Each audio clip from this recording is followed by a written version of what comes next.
I don't think it'll shock anyone that way back when, the Xbox 360 wasn't a JRPG enthusiast's first pick when it came to game consoles. But for some people, they didn't have a choice and had to gratefully make do with whatever scraps they could find. Surprising to some, but I'm people. Now despite this, I never regretted owning the console, especially when I would save to buy a PS3 later down the line. Had a lot of fun with the exclusives, and the memories I made are things I look back on fondly. But there's only so much time a fish can survive without water. Too long had it been since I felt the refreshing fluids of a JRPG pass my dry, chapped lips. The third-party titles were depleted far too quickly, and before I knew it, I could feel my very life force becoming one with the endless desert of which I trekked. But as I accepted my fate and the buzzards pecked at my willy, I'd feel the cool, moist hand of the man I'd come to know as my savior.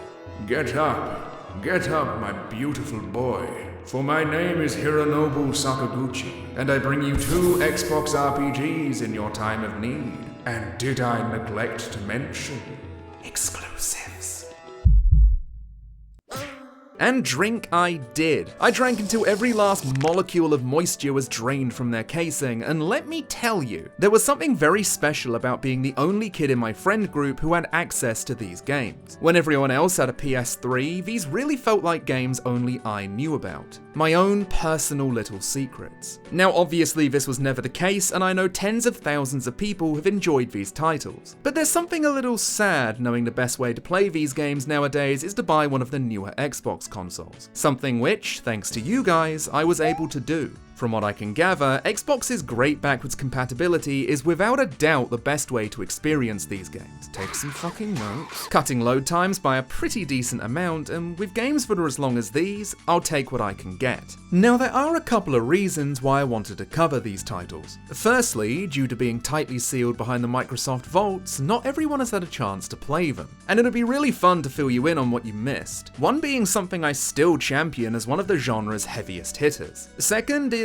this was a promise I made on Patreon a fair while back to make videos on Mistwalker games. I'll go into more detail on that in a second, but I'd like to take the time to thank each and every patron who helped me hit that original goal. I mean it when I say the daunting task of covering 40 or even 70 hour-long JRPGs would be a much more difficult task if it wasn't for all of you allowing me to make this my career. If you want to help me out and make videos like these a much easier process, you can drop a pledge using the link below. I recently made it so more people can watch rough versions of new videos before they're released on YouTube, so if that appeals to you, then the option's there. Before we start talking about the first game in question, Blue Dragon, it's important to talk about the company that co-developed the title, and the man behind it. The aforementioned father of Final Fantasy, Hironobu Sakaguchi. Once upon a time, he infamously decided to leave Squaresoft to create his very own company named Mistwalker. But how and why did he make this decision? Who amongst you remembers a movie released in 2001 called Final Fantasy: The Spirits Within? Somewhere in the world, a man feels a shiver run up his spine. He knows someone just mentioned it that shall not be named.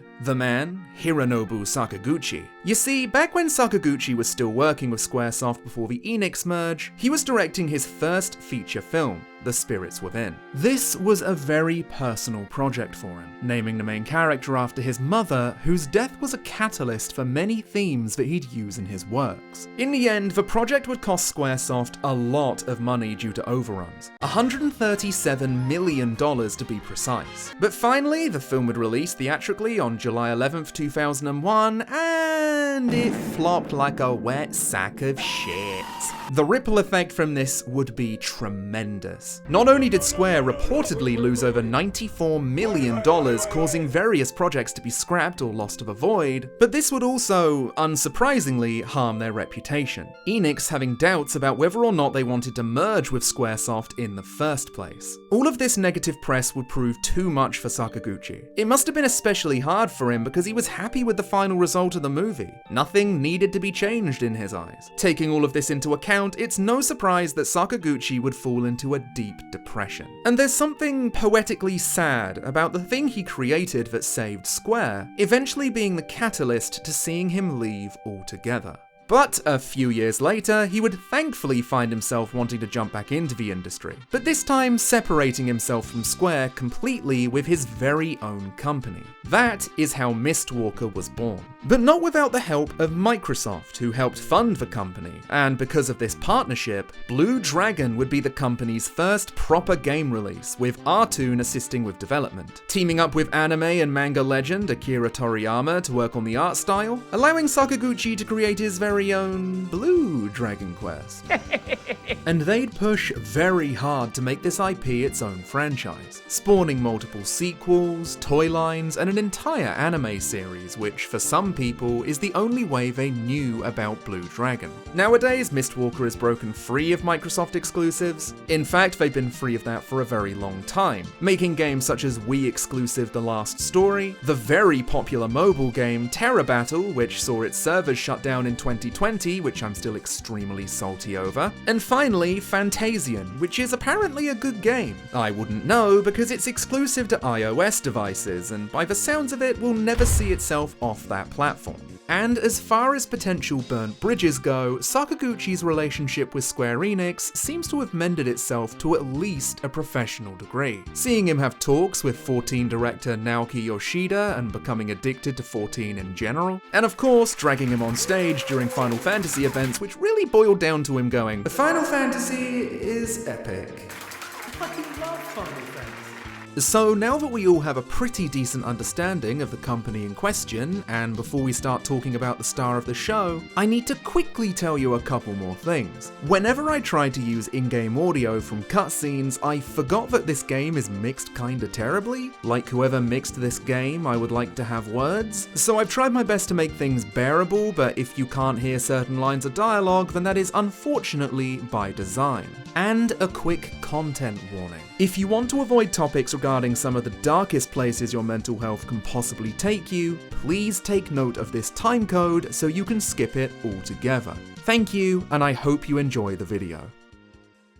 Blue Dragon starts with a small text crawl explaining that the world has been plagued by a mysterious violet mist that appears seemingly at random, spawning a myriad of supernatural occurrences to threaten the local villages and cities. One such village is Talta, the home of our main characters, which is getting its shit kicked in by a land shark. Our three young heroes, consisting of Shu, a pat-sized boy with a serious case of small dog syndrome and a catchphrase that he will not let you forget. I won't give up!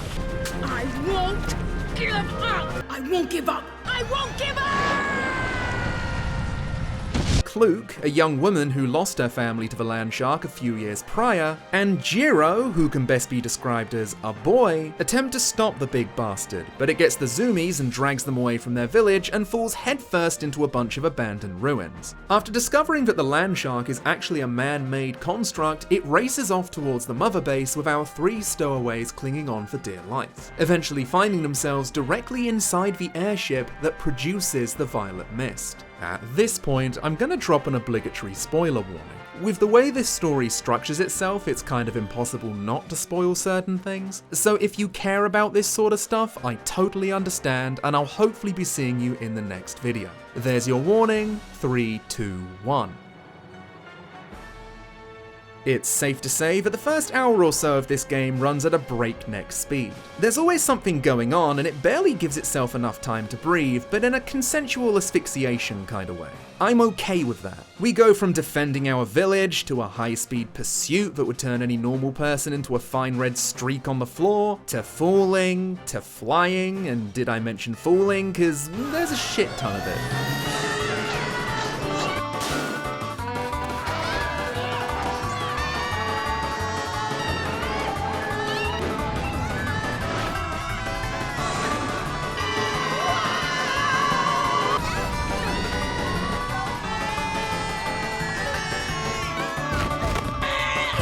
And before we can even catch our breath, we're found staring face to face with the game's central villain, with a name that is bound to strike fear into the masses. Maybe the voice we heard is a comrade of Nene's. He knows about Nene, but hates him too. Nene! Now, Nene is actually my favourite part of this game, and I'll explain why. And trust me, this won't take long. My boy here just loves to be evil. It's been a while since I've come across a villain who doesn't really have much depth outside of fuck you, fuck this, fuck that thing, all while grinning from ear to ear and channeling the energy of Emperor Palpatine at his most cheeky. You killed my mom and dad! Why do you attack our village? I wanted to hear your screams. Every time Nene is on screen, I'm smiling and having a damn good time. But sadly, our time with him comes to an end for now, because he throws us out of the ship. This downward descent doesn't last long, as we're grabbed out of the air by an invisible force and dragged all the way back up, pulling us into a room with 3 milky balls where an unknown woman's voice tells us to swallow them. Swallow the spears. Do not be afraid. I'm a friend. After a short debate, they decide that their lives are worth more than their pride and obey the voice's orders. It burns! I'm dying. It hurts! I don't think this was such a good idea! Fucking shit!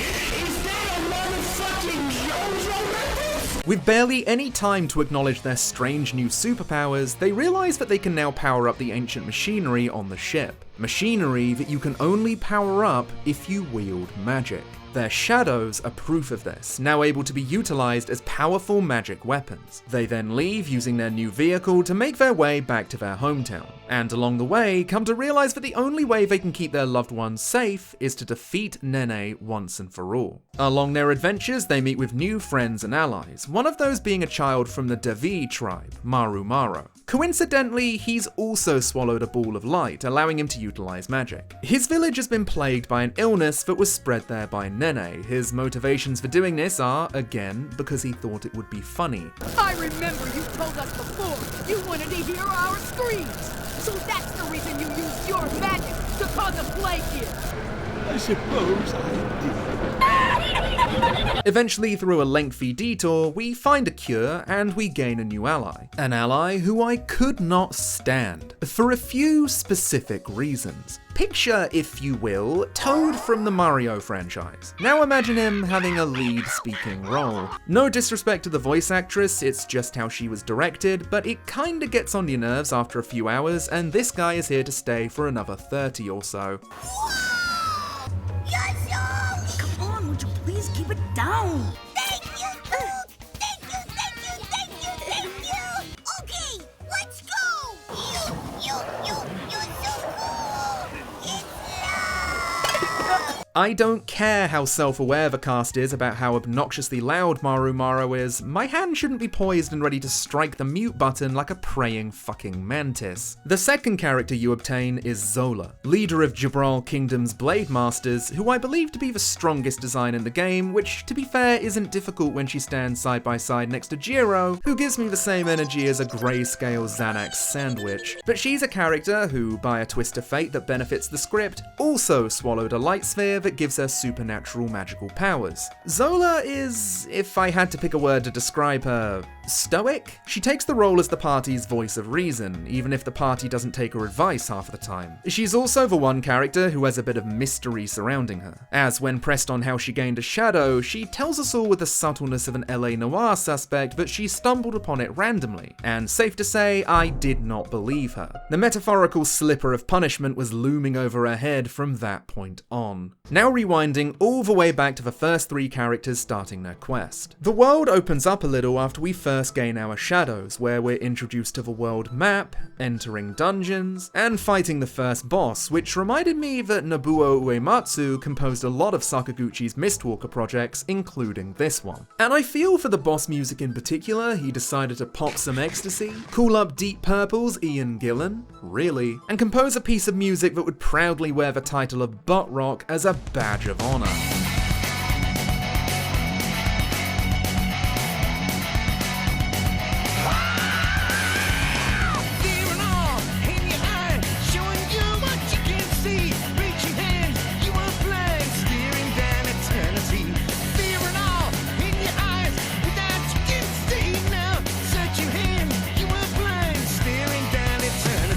This track is easily the thing I see people talk about the most when they bring up Blue Dragon, and understandably so, it's a religious experience and should be hyped up. But I had this weird moment where I felt like I had a blank spot in my memory, because this was all I could remember about the game. Certain images and animations would play, but asked me to tell you what the story was, and all I could remember was a romance subplot, a kidnapping, and here's a bad guy, go get him. Surely there must have been more than that, right?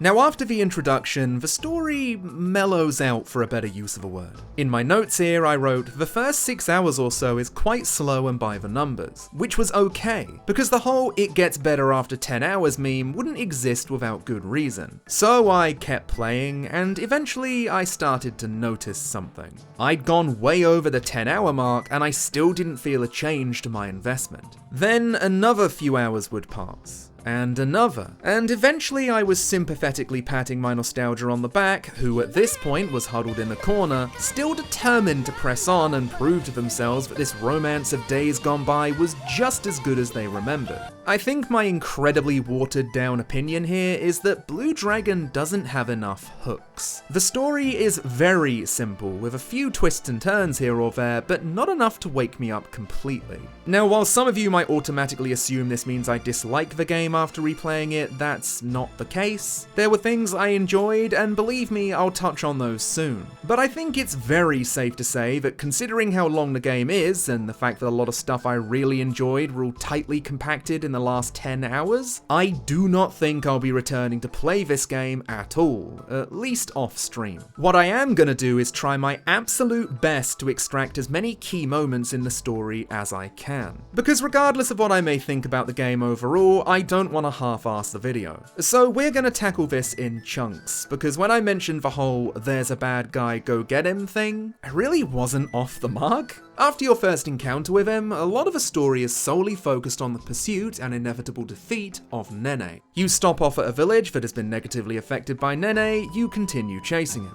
You stop off at a village that has been negatively affected by Nene, you continue chasing him. You stop off at a city that has been negatively affected by Nene, you continue chasing him. Sometimes you might actually encounter Nene himself, but he runs away to deposit his evil checks at the evil bank, which means you need to continue chasing Nene. And whilst you might argue that this is just something you do in a JRPG, for example, Final Fantasy VII and the Pursuit of Sephiroth, but I disagree, because at least Final Fantasy VII has other stories intertwined with the main plot, and character arcs that give you in-depth flashbacks that allow you to dig deep into their personal trauma and motivations. Outside of a few good subplots and some decent world building, you'll find ones that are so fast you can blink and miss it, or feel largely inconsequential. One such example is a love triangle between Kluke, Shu, and Jiro.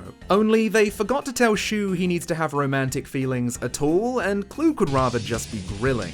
There's a conversation Jiro has with Kluke early into the game which heavily implies he has feelings for her. And at this point I kind of assumed that Shu would have romantic feelings for her just because of how this cutscene was framed. But the way it looks here, it seems like Shu's small sheltered mind has awoken to the horrifying concept of NTR, and later there's a smattering of tension between the two as Jiro seems to be a little jealous over Shu, having heard a story that he saw her cry. This is a vulnerable side of Kluke that she never shows anyone, and to Jiro, this is a sign that they might have a stronger connection than he originally thought. They then try their hand at creating some totally platonic engagement rings via an extensive minigame, and have a competition to see which one she'll pick. She girl bosses the fuck out, however, and picks both of them because leading a single life sure can be expensive sometimes.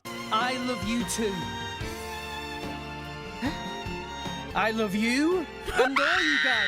Also, speaking of the rings, these can turn her from a pretty decent magician into Kluke the Nuke, so long as you know where to look. If you follow the guide correctly, her magic stat will double, and this ring won't be upgraded until you're knee-deep in the endgame. To say watching enemies being turned into atoms, and those atoms being stabbed to death was satisfying would be an understatement, to say the least. And I think on that note, this is a perfect opportunity to put the story segment on hold and discuss the gameplay and other inclusions, and thankfully there's a lot of stuff in here I respect, so let's talk about that. The sheer amount of optional content in this game is pretty mind-boggling, and whilst a majority of it was kept for endgame, by that point it was refreshing to break away from the point A to point B story and have an adventure on my own terms. What's crazy is, a lot of people see optional content and think it's just extra dungeons and bosses, which, don't get me wrong, this game has by the truckload. Even after wrapping up gathering footage, there were still extra bosses and locations for me to fight and explore. It's seriously fantastic, but there were also secret secret towns and villages with fully scripted cutscenes that you would miss out on if you decided not to stray from the main path. Are the stories in these any good? Not really. I think I appreciate their inclusion more than the actual content within them. One such example is the optional location of Calasso Village, where everyone in it is trying to marry Maru Maro because he's wearing a hat, and the entire time I was like, so take off the hat? Then this old lady explains it by telling us a story passed down throughout the village's history of a princess who never laughs, so this one guy comes in wearing a hat, and under that hat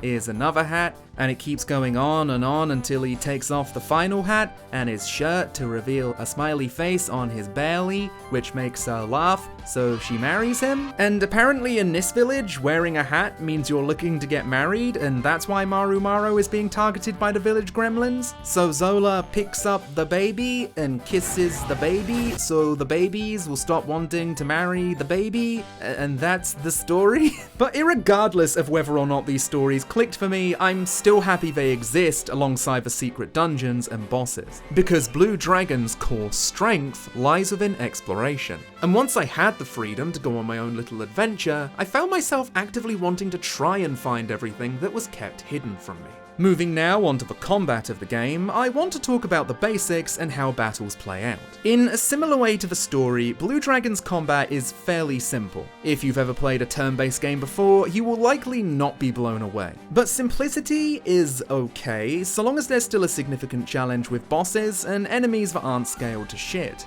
They mostly succeed at this, and throughout the game I felt myself sweating where I needed to and putting extra thought into my choices during certain boss fights, which was great. However, I did use the word mostly, so let's get a little deeper into it. After you gain your shadows, they will serve as your weapons both for physical and magical attacks. Some characters will excel at physical attacks and some with magic, and they do so with a job system, which most of my regulars know at this point is a massive selling point for me. As you level up, you'll gain skill points, where you'll gain abilities and passive buffs, and every 10 levels you're able to unlock another job. By gaining these skills, you can mix both of these abilities and passives to create hybrid jobs that are crucial if you have any motivation to reach the ending. Certain jobs, such as mages and monks, have a quick time event during every ability, with each character's turn being displayed on the bar, including enemies. This can sometimes add an interesting element to combat, since depending on the positioning, you can choose to sacrifice your turn to increase your damage, or simply gain a little more attack power without allowing the enemy to attack first. There's also a fun option you can initiate before a battle has even started.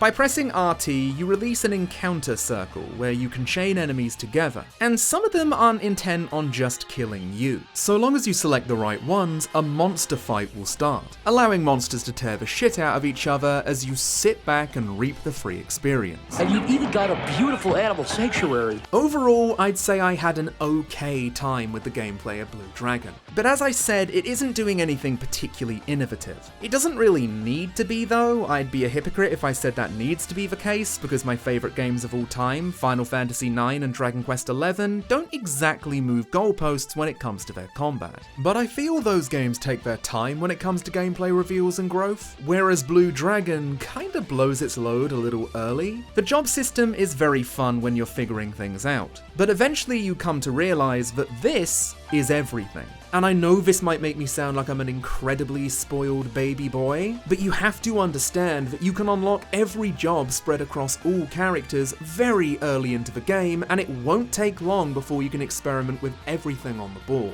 finding your preferred build fairly quickly, which means experimentation starts and ends in the blink of an eye. It doesn't help that in order to increase your number of skill slots, you need to level up the generalist job, which felt more like a pointless time sink than a fun method of improving your build. I feel if early Final Fantasy games perfected the pacing of obtaining jobs as early as the 90s, this game could have done a better job at keeping surprises from us. Then there's the fact that gameplay is slow.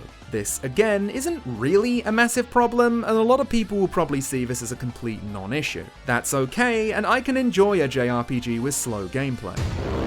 But one element really started to drag at around the 20-hour mark. and it's the Quick Time event. For those that are curious, no, you cannot skip this. It'll pop up after every magical, and in some cases physical attack, and yeah, it really wasn't bad to begin with. But considering I perfected my builds many hours before endgame and combat never really speeds up, this became something I would simply button mash past during a majority of battles because I knew I wouldn't need the power boost to win. Finally, my biggest personal complaint with the gameplay really lies with the shadows themselves. For a game called Blue Dragon, I felt no real love for the Blue Dragon and friends. First of all, and this one is very subjective, their designs ranged from not bad to downright nasty to look at. Jiro Shadow in particular, it's meant to be a minotaur, but compared to all of his extremely ripped friends, it looked like he chose to work out at the library instead, and I couldn't stand looking at his dumb fucking face. You don't want to be like this.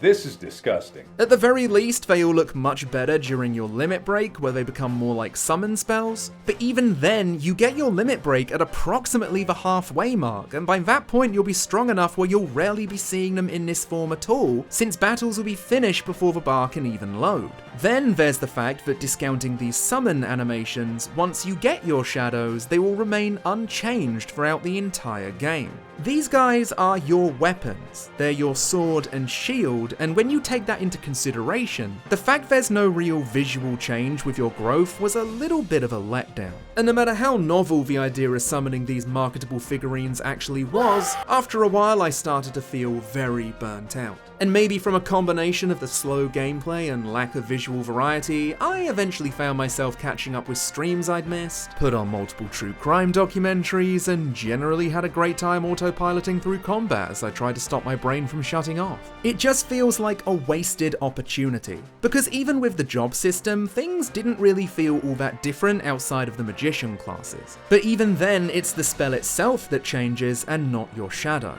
A swordmaster's attack looks virtually the same as a monk's attack. An assassin barely feels like an assassin. It has a basic steal ability and focuses mainly on field techniques that the entire party can utilize. And its only real change to gameplay comes much later when you unlock a double attack. And when everything starts to feel the same, and the game's natural progression for melee characters in particular is to share the same build, eventually things started to feel and look incredibly repetitive. I know later Blue Dragon sequels on the DS would allow you to customize your character, and that, at the very least, gives us a lot more to play around with visually. It just would have been nice to see each shadow slowly grow closer to what the final summonable form looks like to show a gradual progression of strength. Yeah, but that boss music is hype as fuck though, let's go!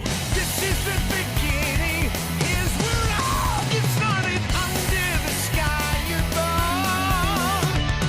At this point, I'd like to move on from the gameplay and continue with the story segment, and what better place to start than the world building I was talking about. World building that is presented using murals. Essentially, tens of thousands of years ago, there lived a society of magical humanoids known as ancients. Individuals in the ancient society who couldn't use magic were subject to extreme discrimination, and so the ancient king decided to make them machines to help assist them with day-to-day life. This would backfire, as war between magical and non-magical ancients would spread around the globe, leading some to create a bioweapon which was supposed to settle the war peacefully. However, it would eventually consume all known magic as well as the ancient society, leaving only the machines behind. Machines which we meet in a town of their own, waiting patiently for their masters to return. The story here really boils down to befriending one of the robots, thinking his name made up of numbers is pretty dumb, so we decide to take away his free will and name him Yasato. Thankfully he's a bottom, so he loves it. But then we have this guy who's a nerd, and we shove him in the locker, and he respects this thing called his rights, which means when we try to force the name Hineto on him, he doesn't like it, so we hate him. You are incorrect. I am 35. No other name is necessary. You know something? You really are a jerk. Then, soon after leaving, we're jumped by a surprise horde of robots courtesy of your boy. And meanwhile, back at the robot town, the screen indicating the Master's return switches on and OMG, could it be? It's motherfucking Nene on the TV. He orders all of the civilians to team up with his larger army and launch themselves at a protective barrier the party surrounded themselves with, in order to blackmail them to lower it. Zola goes for the cold-hearted logical approach of, yes, kill them, leave none of our enemies alive. Bleh. But the party, being a sweet basket of muffins, pull down the barrier, allowing Nene to imprison them. But not for long, as Yasato releases us, allowing us to track down our party members. All but one. Catching up to Nene, who now holds Kluke captive, Hinata runs up to Nene like, Miss Finster! Miss Finster! to tell him about Yasato's betrayal, and Nene's all snitches get stitches and sends him to the fucking Shadow Realm. He then does this, somehow? I guess he fuses them with his evil, and then forces us to chase him as he's taking an unconscious Kluke who's now equipped with a very fancy necklace that's rigged to explode. When we catch up to him, he gives her back to us, but sets a time limit on her self-destruction, so we have to chase him again. But then he captures all of us, aside from Zola, who went off to be sussy, and it's then revealed to us that the orbs of light we swallowed at the start were actually all part of Nene's soul. He manipulated us to incubate them, allowing them to grow stronger through all of our experiences. And taking these supercharged fragments of his soul back, it appears this entire journey has been an elaborate skincare routine, and who can blame the man? From raisin to grape? This scene is actually the first time Nene is given a fragment of depth outside of being a naughty boy. You see, Nene is one of the last remaining ancients, and is a product of that era, believing all non-magical people to be beneath him. Yet at the same time, he has a deep fear of old age and the illnesses that come with it. This fear of sickness and his loathing of lesser races would turn into anger, and he would use this as a motivator to regain his youth and return his powers to their prime. Deathroy, his companion, is also a relic of those ancient days, and without him being by his side, he claims he would go insane from loneliness. And yet, despite the party's powers being taken away from them, it appears that Shu still holds on to some residual magic, implying that Nene's soul unlocked the dormant magical potential held within us. But this trickle, compared to Nene's stream of power, proves to be too little, and Shu uses up the last of his magic to teleport his friends and himself to safety. Now equipped with their very own Nene brand chokers. This particular segment of the game is definitely a Shu-related arc, and it's undoubtedly the thing that stuck with me the most during my adventure. Essentially, we found ourselves trapped in a village that's subject to a man-eating tree, planted here by, you guessed it, and the entire village has found itself not only trapped by the very woods surrounding them, but a feeling of utter hopelessness and despair. Shu goes through a pretty interesting journey throughout this village, and it's definitely the most memorable arc you experience throughout the game. First of all, admitting to Jiro that his entire attitude throughout the game of not wanting to give up might have been a little misplaced, as he admits that the only reason his friends survived in the first place was by admitting that he lost. Then we get an entire, excuse me YouTube, Life Be Gone segment when a girl from the village attempts to remove herself by jumping off a cliff, and Shu's like, "No, wait, I was wrong. Giving up is terrible. Don't do that. My arc has no relevance to your situation." Through the sheer determination of will, Shu regains his powers through saving this girl's life, and with this power comes the ability to destroy the tree, ending the village's life of fear. After this, the rest of the party slowly gain their shadows back through the powers of determination. We meet back up with Zola, and right in time for Nene to saw the goddamn planet in half, revealing that the world was an oversized Kinder Egg filled with cubes. So turns out the entire time, the planet wasn't really a planet, but a man-made structure. And this is what the ancients lived on. Every cube inside of it counts as its own mini-world, with its own center of gravity. And Nene wanted to return the world to its rightful state so he could, in a very cliche manner, take it over and become its ruler. This, of course, goes directly against the Geneva Convention, so we fly into the cubes, navigate through the world's longest dungeon, until we eventually come face to face with Nene Prime for our final battle. During his first form, which has him utilize his Chimera Shadow, he attempts to steal Shu's magic a second time. However, after everything we've learned and the journey Shu has gone through, he's strong enough to fight back against Nene. Sorry, but this light belongs to me! Finally, after taking down his last form, where he turns himself into an egg, Nene reveals a twist that I feel everyone must have seen coming. Zola, the most sussy woman to walk on 2 legs, was a double agent the entire time. Swallow the spheres. Do not be afraid. I'm a friend.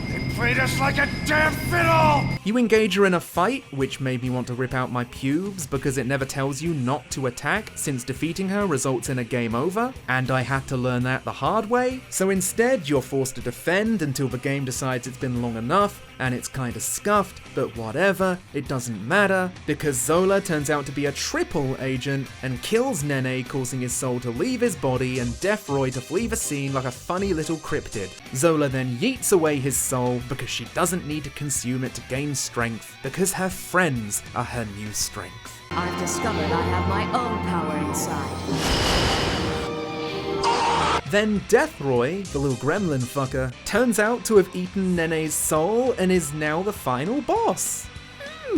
In what I feel is the funniest twist in the game, and I do say this affectionately, Deathroy was secretly the ultimate bioweapon the Ancients created 10,000 years ago, and had simply been clinging to Nene until he could regain his strength. The funny bit to me is his actual name is Destroy, which implies throughout the entire game everyone has been mispronouncing his name with a lisp, and when I found that out I couldn't stop smiling even after I playfully bullied him into the liquid hot magma, which would prove to be his final resting place.